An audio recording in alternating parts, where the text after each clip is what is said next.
The Remedial Herstory Project is a nonprofit working to get women's history into the primary and secondary history curriculum.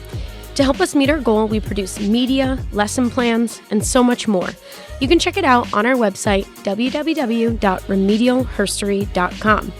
Our project is funded through grants and by patrons, potentially like you. Thank you to our patrons, Jeff, Barbara, Brooke, Christian, Kent, Jenna, Nancy, Megan, Leah, Mark, Nicole, Alicia, Katya, Michelle, Jessica, Laura, Jackie, Annabelle, Dawn, and Megan. If you would like to join these wonderful people and become a patron, you can head over to patreon.com and become a supporter of the Remedial Herstory Project. You too can help us reform education and allow women to be seen, heard, and complicated. Hey, Kelsie. Hey, Brooke. Want to tell everyone what's happening in today's episode? In today's episode, we are introducing our next theme on women in business, STEM, and politics. And I'm so excited because we're going to have one of my former students with us today. What? Yes. I'm here for this. Let's get into it.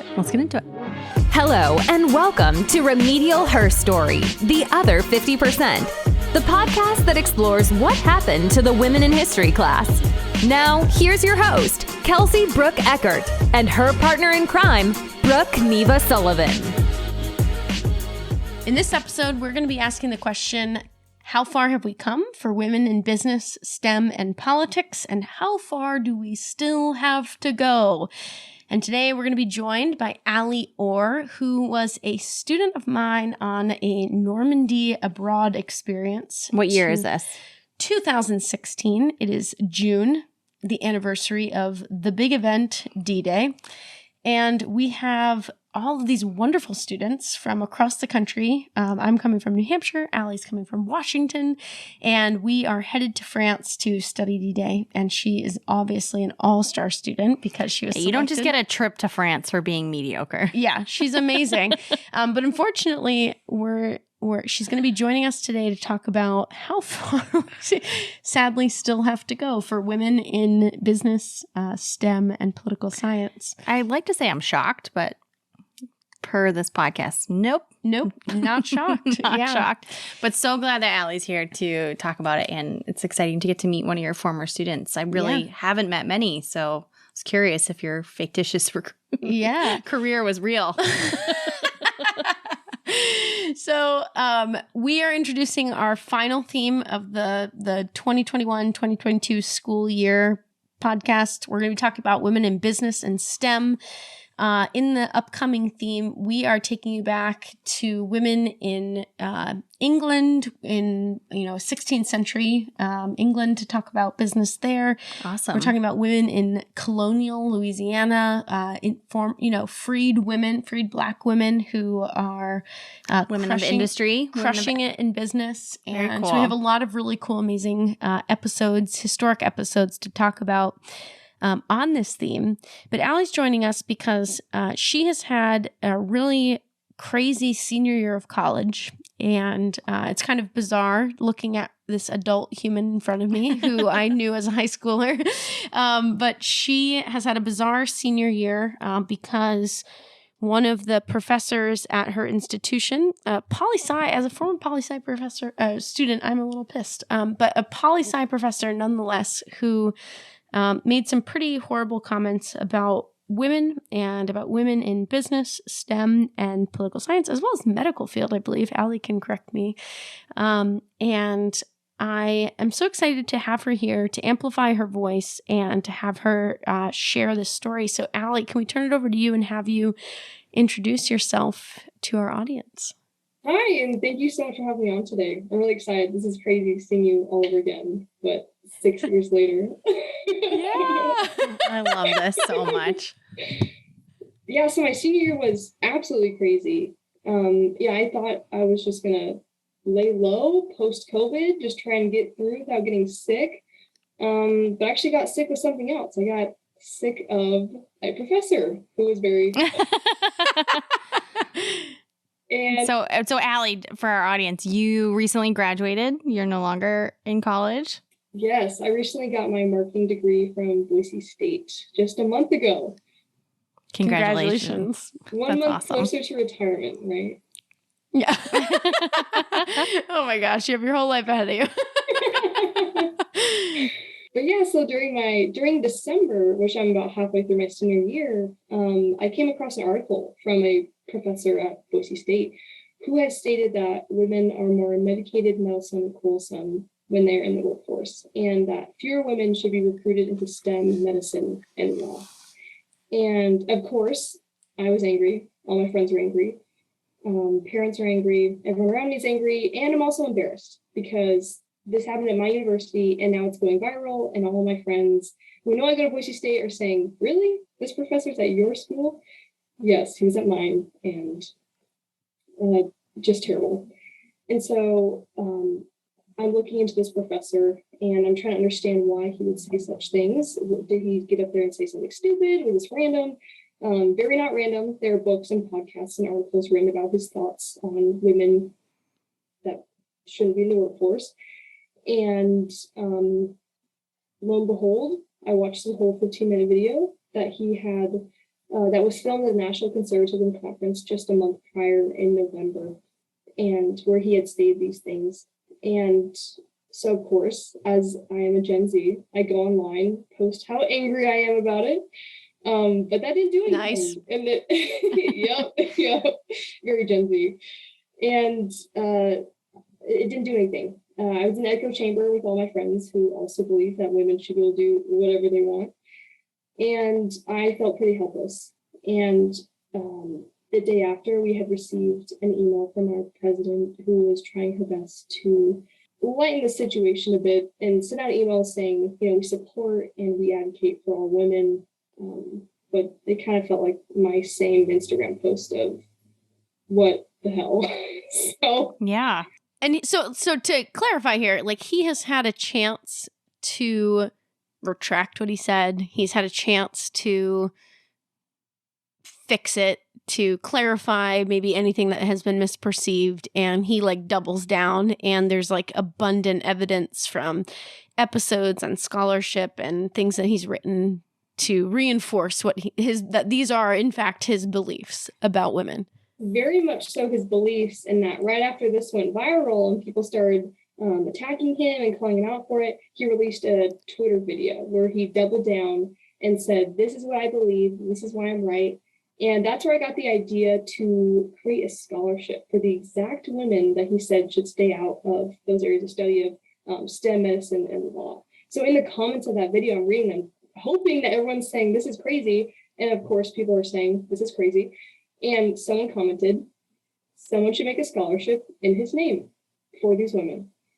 And I thought, oh yeah, someone should, but not me. Someone should. Great idea. And I thought, well, how would you even start a scholarship, right? So I did some research and figured out to create a current scholarship, which is just a one-time, is $10,000. And then I love that. It starts with like the good old college try. Like, I'm going to do my best. Like, I'm a college student. Yeah, I love it. Exactly. With what little resources I had, a laptop. And so the 10,000 current scholarship and then 25,000 for an endowment. And so I was like, ooh, that's a lot bigger than I thought. We're in thousands of dollars, like that's my tuition. Like, I don't have that money. And so I called my parents. I'm like, okay, I had this idea. What if I made a scholarship for these women, right? And I'd already sent them the article, so they've known about it. And they said, Al, I think that's a beautiful, wonderful idea, but you're pushing against a power system right now. And I think you need to understand there's consequences for that. So we support you, but you need to know what you're getting into. And I thought, okay, parents just being like too careful, Yeah. Okay, Mom. Yeah. I'm 22. I got this. Yeah, I got this. And so I called them. You are 22 and you do have this. Let's reinforce that. You're doing great. Keep it up. Oh my gosh. Age is not a limiter at any point. Thank you. So I called some friends and I was like, okay, I have this idea. Would you be willing to like co-partner this with me? And they were like, you know what? Like, I'll support you, but I can't take something else on. I have so much work, so much school. Like, I'm here cheering you on, but sorry. So I thought, okay, well, this is just me now. Oh my goodness. So I realized, okay, we're going to start crowdfunding. That's what we're going to do. So I, of course, GoFundMe. Everyone knows GoFundMe. Yep. So I open the GoFundMe. I state what I'm doing, and then it's open, and I think, okay, now it's open. There's no money. So what do I do? And so now what? So I thought, okay, well, students obviously are mad at this. Ask them. And I thought, I don't have money. They don't have money. Okay, who's our next demographic? Professors, staff. And so I think, okay, how do I get this to them? And then it starts to get scary of, now I'm really doing this because now I'm starting to market this little endeavor I've got going on. And so I realized, okay, so I'm going to send out emails to these professors and staff. And so but it needs to pop, right? Because I get scholarship emails all the time of random scholarships. And so I'm like, they can't put this, it can't go to their spam. It can't just be deleted. So I put scholarship for medicated, malsome, and quarrelsome women. Because everyone knows. Wait, what is it? What was the subject? The subject was a scholarship for medicated, malsome, and quarrelsome women. And I also made sure that I blind carbon copied every email so nobody knew who got what. So they'd have to send it to each other. They'd have to comment on it. They'd have to reach out and say, did you also get this email? And so I need people to talk, right? And so I researched different departments, biology, chemistry, accounting, everything from Boise State, and just started copying and pasting emails. And it took me like probably close to 5 hours. I was up till like 2 a.m. doing this. And I'm hitting send on all these emails. And I'm like, oh, there's no going back. There's no. Yeah, you can't. It's all in. Chips on the table. Here we go. And so I go to bed that night thinking, what if I don't even hit 10,000? Then what do I do with the money? So my second thought is, okay, go give it to current or already existing scholarships. But the impact that I want is to create a scholarship because these things are said. And to show that, like, no, we're going to support women instead. The Remedial Herstory project is hosting its second annual Summer Educators Retreat to help teachers integrate more women's history and literature into their curriculum. Studies show that educators currently teach women's history between 5 and 20% of the time, with 5% being the plurality. Our retreat will feature speakers from around the world and be available online and in person, and provide educators with dozens of packaged lesson plans, videos, and other tools and resources to get women into every unit of their curriculum. The best part is that in-person attendees will get to network and relax with peers who are passionate about working to incorporate the diverse history of half the population, all but left out of the history classroom. The retreat will take place at New Hampshire's Common Man Inn and Spa at the heart of the White Mountains of New Hampshire, the best place to be in August. The retreat will take place between August 8th and 10th. Interested people can learn more on our website at www.remedialherstory.com/summer-educators-retreat. So I'm really hoping for 10K, right? So I go to bed, I don't sleep at all. I wake up Friday morning. So this is December 2nd. I send out all these emails. December 3rd is Friday. I wake up, I open up my emails or my school email, and I'm like, okay, there's gotta be some people like, woo, let's do this. Nothing. I'm like, oh no, it's already 9 a.m. This is so bad. Of course they've looked at their emails. I go into my personal email that's linked to the GoFundMe. $2,000 have been donated already.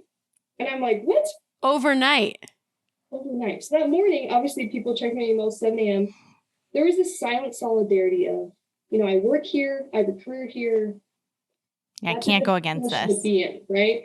So, but I can for sure as hell support it on this different platform. So people are putting their money where their mouth was, but they're being very silent about it, which I respect. And so throughout that whole day, I'm just getting donation after donation and so many words of encouragement. And it was truly the 10K. Honestly, it was mostly staff and professors in the local Boise community because that's who knew about it. So about like 7 p.m. Friday. So these comments that he made, they are not comments that reflect the community that you are going to school in. I know, like when you're talking about these things, it's it's like, no, there's actually women that go to this college. It hasn't been like Ally is not the first woman to go to college at Boise State. Yeah. Like there's a or whole have an amazing career in STEM or business or the medical field. It's just like that. Exactly. It's like, this isn't a revolutionary thing. She's not a solo artist here. This is a person that's been part of a huge community of women that have gone through this institution and that believe in other women. Yeah. Yeah. Oh my gosh. That's so, did you feel that in the time, like when that was happening? Were you like, okay, I'm being supported here? At that point, no. By my friends, yes. But it was so small and there was still so much fear surrounding, like you just stood up to them very aggressively. I'm going to wait and see how it plays out before I put my 2 cents in.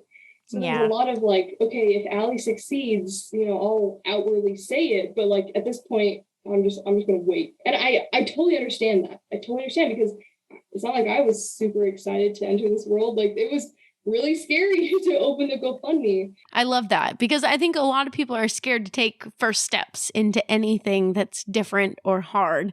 And I like that you're acknowledging that you were scared, but you did it anyway. And I didn't sleep at all. Oh my gosh. Yeah, no. Yeah, that's like, because you're brave. It's that, and it's a responsibility that you have now. Like, these people are donating money. I got to do something with it. Like, that's a big deal. Was there anyone that donated that really, tell us about the next wave of this? Like, so you're getting these donations. You've circled the drain of the institution, team members and women and peers, and you're like, okay, now what? Exactly. Yeah, you already know. I feel like you've fundraised before. Exactly. So now I'm okay. I'm sure every professor on campus saw this email, heard someone talking about it. It was controversial. Of course, people are going to talk about it. And so I think, okay, so we're at 10,000 now, which is crazy. Within like 12 hours, $10,000. How do we get to an endowment? Because I want this endowment so bad because it exists there forever. Like what a great impact that is. Yeah, what a legacy. And so on Saturday, there was a protest on campus about this professor's words. And so I attended and I was able to give a tiny little speech to the audience about what I was doing with the scholarship. And from that protest, from the awareness it created, we honestly received another 7,000 that day. And then the next day, because people started spreading online, they heard about it. And by Sunday night, again, by like 7, 8, 9 p.m., we had 25,000. So in 3 days, we had an endowment, which was... I just got goosebumps. That's amazing. That's amazing. So when the students were protesting on campus, I'm curious about this because I feel mixed things about protecting academic freedom of teachers and professors. And I want to... I want to say that I don't have to agree with every voice that's speaking on a college campus to respect and protect their right to research and back it up. So what were people protesting that day? Just the tone and the bigotry of what he was saying, or what was that about? That's a really good point.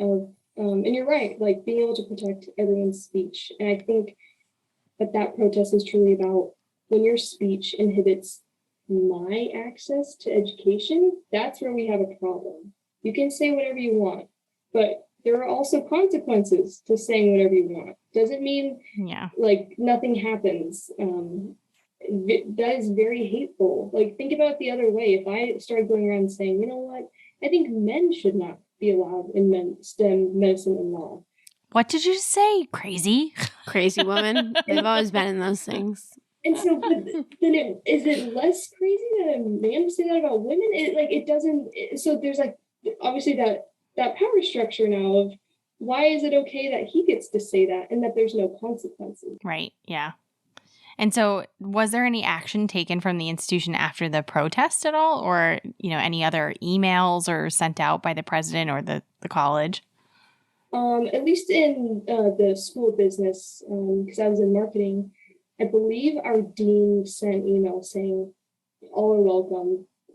You will be given equal amount of opportunities, support, like we're here for you if this has impacted you in any way. But I don't believe like from admin if anything else was sent out. Yeah. So here's the rug and here's the brush and okay, cool.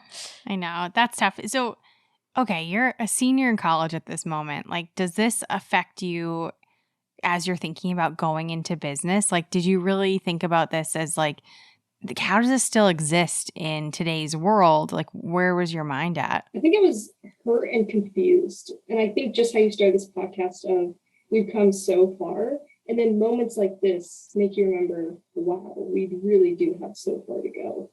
Because never in my lifetime would I think that someone would literally say women don't belong in a certain career or field of study simply because they're women. What kind of sense does that make? None. Okay, so you've raised this money. You're in this critical moment that now you have this endowment opportunity. So how has it been since raising those funds? Like, tell us more about the journey since then. So once we hit 25,000, I thought, great, new scholarship, it's perfect. And then suddenly we're at like 35,000 and I'm thinking, whoa, we're like getting really big now. And then in January, I believe, was my first national interview with Good Morning America. And that's when it really took off after that, because people started seeing the story, they started resonating. And along with that too, is on the GoFundMe, you can leave comments. And so in those comments, there's so many women saying, this is not abnormal. This has happened to me in my profession, in my field of study. And these are women who are in their 60s, in their 20s, in their 40s. And they were not surprised. And that was so heartbreaking. I remember sitting down one day, I think in January or February, and reading the comments. And I just started crying because I thought, why have I been so unaware that this is like, why did this surprise me? And so many people kept commenting now on my social media when I talk about it of, Ally, why are you surprised? Like, this literally happened to me last week. And that hurt. And that made me angry. And then I thought, okay, you know what? We are going to go bigger. We're going to go bigger. We're going to go home. And we're certainly not going home. So we're going bigger. Yeah. I love that so much. I bet, is there any story that really stands out to you that someone shared with you that just kind of sits on your heart or has kind of stayed with you to keep your momentum going in what you're doing? That's a good question. I think the stories of parents saying that their daughters had either seen the article online about the scholarship, either from Good Morning America or anything like that, or their parents had shared it with them and said, like, look, you can do anything. And there are people advocating for you. That touched my heart so, so much. And for them to say the stories of their little girls saying, like, I want to be an engineer. I want to be a scientist. And I hope, and that was the goal of the scholarship truly was. My biggest fear was that girls, no matter what age, see this professor talk. And he's in a position of power in education where he is teaching women, and then they don't have a support system and they think, this is how I'm going to be treated everywhere. And I don't have people supporting me or backing me up. And I never wanted that to happen. And so I always wanted people, especially women too, to see this scholarship and say, there are people like literally investing their money into you. They're betting on you. Yep. So take it. That's amazing. I love that. Yeah, I feel so many mixed things about this happening, like as a educator in your life. I feel mixed things about this happening to you as a senior because it's like you're about to go off into this career and you're seeing all these career women being like, it happens to me all the time. And I don't doubt that that's true. I mean, I have had those things happen to me in my career. I'm sure Brooke has too, but being in HR, I hear all about it. Yeah. So, but at the same time, I really am so impressed with you as a human, the way that you sat with those stories, you looked at that reality, and you weren't scared by it. You said, let's go big or go home. And those were your words, right? And I think, there's this, culture battle that we're watching play out in our society between those who say like, women aren't limited and people who are trying to push that they are limited or whatever. And it's like something in the middle there where it's like, no, there are these limitations that are put on women. And also women don't have to be limited by them. You can say, you can make your own scholarship. You can push back against that. You can, in spite of those limiters, be the badass that you are, doing the work that you are designed and destined to do. And it looks like you're doing that, And so I don't know. I wish that it hadn't happened as you're like on the precipice of a career, and looking at this world. But I also think it's just going to propel you so far forward. So I'm impressed with you. Thank you. Honestly, when we were getting past like 50,000, like I was getting burned out. I couldn't handle all the interviews while also going to school and holding a job. And I honestly wanted to quit, and I was kind of done. And there were people in my life saying, you don't get to quit. You started this, you get to finish it. And especially so many women saying, I can't wait to see how far you go. And then in my mind, I'm thinking, oh, I was going to quit tomorrow. I'm not quitting now. I got to push through. And so it took a village. It took amazing supportive men and women backing me up, like sending me messages, answering my phone calls when I just needed to talk and vent, when I needed advice and things. I mean, truly, I had no idea what I was doing. I don't know how I didn't screw it up, but I didn't, because I had amazing supportive people behind me. That's incredible. How many interviews have you done to date? Hundreds. I can't even tell you. Truly. It was a blur. Most of them happened from January to March, and it was a blur. I think I was waking up at like 5 a.m. a lot of days trying to get the news stations. And in the evening, I'm doing like the like articles and things. And then between that time, I'm trying to go to school and work. I'm also mascotting too. So I have that. And so it like, I don't know if it was just felt like a fever dream. That's amazing. I love that. Oh and so gosh. Through your journey of creating this and now graduating and like kind of being at this next moment, what are some of your key takeaways that you feel like will really impact change when it comes to kind of rhetoric like this, or, when women kind of encounter these moments? What are some things that you really feel like made a difference or could make a difference? I think conversations. I talked about that a little bit in the Harvard Business Review article, but truly, there were a lot of people, both men and women, who would approach me and say, I don't understand what you're doing. This is too extreme. Like, it's not that big of a deal. He has his opinions. Like, you need to sit down and shut up.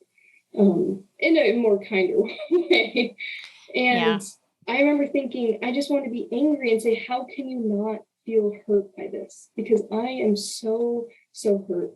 And I remember thinking, okay, well, what experiences have they had that doesn't allow them to see my own? And how can I not understand theirs? And so we'd sit down for an hour or two and we just explain what we've experienced in our lives and why we can't understand this. And usually we'd come to a middle and say, and maybe they'd still leave and say, I'd never donate to that, but I can understand why this hurt her. And I can understand why it's important to her. Well, I want them to donate and be so supportive. Like we didn't leave enemies. We left that we could still have a conversation. And that still does suck, because I want their support, because this is not an extreme thing to do. Yeah. You said you hit $50,000. Where is the scholarship fund at today? Today, we're at over $200,000 in cash. And then we have a $250,000 estate commitment. Wow. Yeah, no one wants to invest in women. Oh my gosh, look at her smile. That is the biggest smile I've ever seen. I know. That's incredible. That's amazing. I think that's one of the things that I'm taking away from this conversation with you, Ally, is like, you lit a spark where people wanted to, have a fire, and they were like, everyone was running around with their own torches. Like, who can light this thing? And then they found you, and then, oh, she's doing it. Let's light her fire. Like, let's figure this out. And it just, the flames get bigger and bigger. And now you're at this huge scholarship fund that are going to change lives of women at your institution, at your alma mater. Like, that's change. That's impactful change. And you mentioned, like, while there are people that don't get it or don't necessarily understand or haven't had those experiences where they've felt discriminated against just for their gender, you took it upon yourself to make those things happen and really make change for people, whether you personally felt it or whether someone else did. It's like you're doing the thing, the hard thing. And that's really incredible. And I'm sure you're ready to pass it off to the next person when the time comes and go on with your life and your career. And you are applying to law school, which you told us earlier, which is impressive. So, I think there's so much ahead of you that this will propel you in a career to attract people too. These women that you're going to meet so many incredible women in your lifetime that you're just like, oh my gosh, where were you a year ago? I needed you. So, Ally, you've had tons of support. I think we'd be remiss not to mention also, though, that like some of this is tied up in legal battles, right? That you're fighting with the institution over how, like, who gets this money, right? Because of different things. Could you speak to that a little bit? I can. So something funky is when we talk about equality versus equality, and a law that can allow equality to occur is super difficult to write. And so we settle with Title IX, and we hope that that can protect everyone. But at the end of the day, there are things like this scholarship that it can't protect very well. And that's when we get into equality of how do we help women who are not best represented in STEM? How do we get them up further when we also have to provide equal on the other side, which is perfectly awesome. Everyone should be funded, but how do we get more women in that's not being discrimination according to the law? And so that has really been tied up in this scholarship of what's right and what's not. What can we include as a criteria or requirement in the scholarship? And that's been really difficult too. And that's why I really relied on Boise State Advancement Services to help me write this correctly in order to protect the money and protect the students that receive this money as well. That's amazing. And just this past month, you had the opportunity to give the first scholarship to one of your peers. Did you know the recipient? I did. Not before the scholarship, though. So we gave it out April 27th. So about 2 or 3 weeks before, they had identified the student who would receive it. And they said, hey, Ally, do you want to meet with her before, we present? I said, of course, I want to meet with her. And so at that time, a lot of legal things are going on. We have a large amount of money. There's more interviews. Like, I am very burnt out. I'm like a couple weeks from graduation, about a month away. And I'm so ready to just pass on the torch, like you said. Yeah. And so I meet with her. Her name is Jessica. And we sit down and I'm like, hi, okay, blah, blah, blah, listing off all the things about the scholarship, all the technical things, blah, blah. And then, I hope this means so much to you. Okay, bye. And she's like, okay, Ally, like, I just want to tell you, she's like, I love that you did this, but like, I want to tell you that the money means a lot to me, that I don't have to work another job on top. I think she had like 3 jobs at that point. So she could increase uno job. And she said, that is so helpful. But she said, what's even more helpful is the fact that you stood up for me. And she said, the message from your scholarship will always mean more than any kind of money you could ever give me.